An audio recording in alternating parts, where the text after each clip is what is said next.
गाड़ी चला रहा था।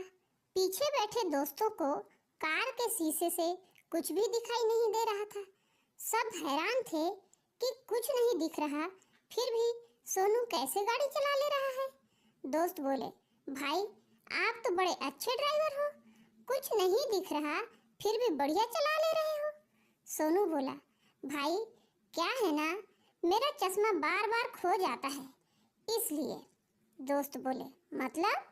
सोनू बोला, मतलब ये कि कार के शीशे की जगह मैंने चश्मे का शीशा लगवा लिया है।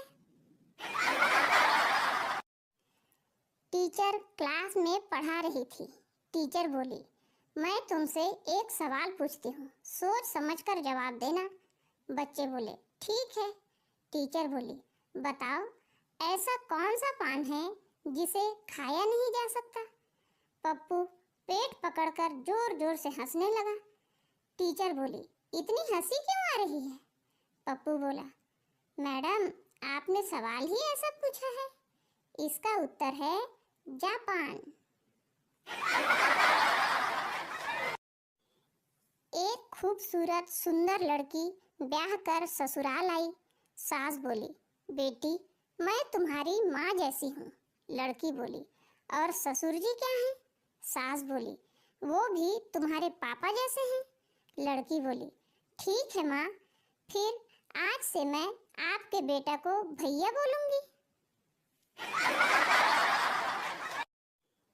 एक लड़की रोती हुई डॉक्टर के पास पहुंची और बोली, डॉक्टर साहब मुझे ठीक कर दो।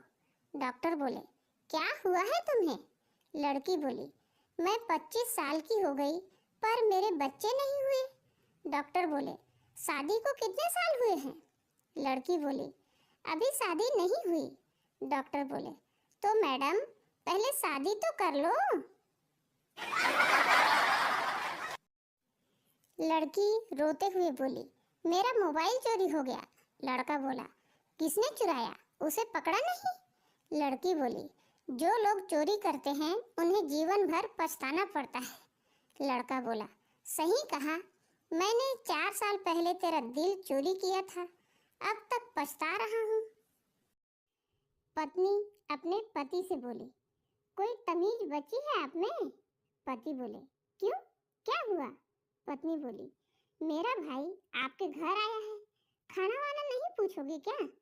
पति बोले, अच्छा साले साहब, आप भोजन करके आए हैं या जाकर करेंगे? आलिया भट्ट और वरुण धवन रास्ते पर जा रहे थे। उन्हें 2000 का नोट मिला। नोट उठाकर आलिया भट्ट बोली, अब हमें क्या करना चाहिए वरुण? ये सुन वरुण बोला, हम 50-50 कर लेंगे। वरुण का जवाब सुन आलिया बोली, और बाकी के 1900 जो बच जाएंगे उसका क्या? एक लड़का खिड़की से झांककर एक खूबसूरत लड़की को छेड़ रहा था। झलक दिखला जा, झलक दिखला जा। लड़की चप्पल उतारकर बोली, एक बार आजा आजा आजा आजा आजा। लड़का लड़की को प्रपोज करते हुए बोला, मुझे तुम्हें एक बात बोलनी है। लड़की बोली, अच्छा बोलो ना, शर्मा क्यों रहे हो?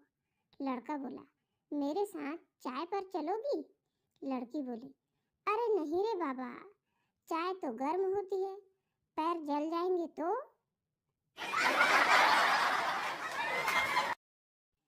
सीए की पत्नी ने पूछा, महंगाई दर क्या होती है? सीए बोला, पहले तुम्हारी कमर 28 थी और वजन 45 किलो थी, अब तुम्हारी कमर है 38 और वजन है 75 किलो।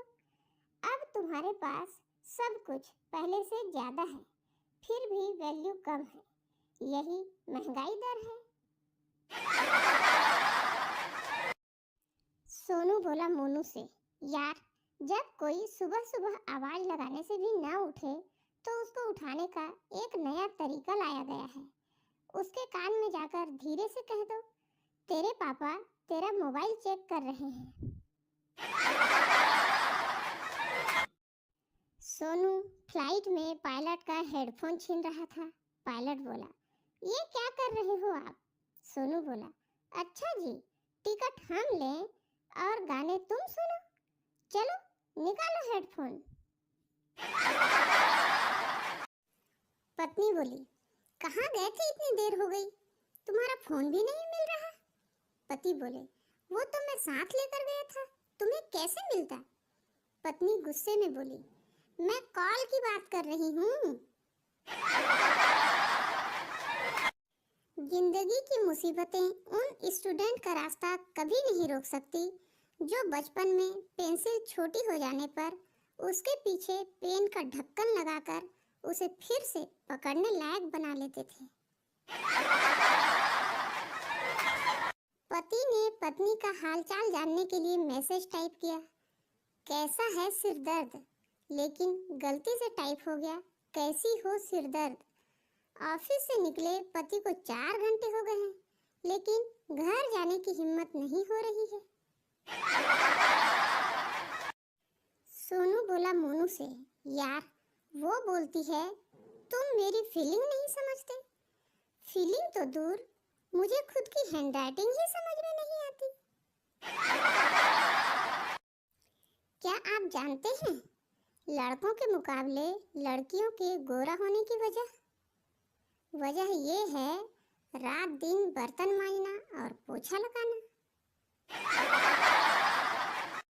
उसके बिछड़ जाने के बाद तो मरने ही वाले थे हम कि अचानक याद आया कि उसकी सहेली ने भी तो नंबर दिया था, तब जाकर जान में जान आई। बॉस सोते हुए कर्मचारी से बोले, ऑफिस में क्यों सो रहे हो। कर्मचारी बोला, क्योंकि मोदी जी ने कहा है सपने देखिए, संकल्प लीजिए और पूरा कीजिए। मैं अभी पहली स्टेज पर हूँ सर। प्लम्बर बोला, सर नल ठीक हो गया, लेबर चार्ज 800 रुपये। इंजीनियर बोला, अरे 1 घंटे की इतनी फीस तो मेरी भी नहीं है। प्लम्बर बोला, सर जब मैं इंजीनियर था तो मेरी भी नहीं थी। पुरुष का आखिरी गुरु उसकी पत्नी होती है। उसके बाद उसे न तो किसी ज्ञान की आवश्यकता होती है और न ही कोई ज्ञान काम आता है।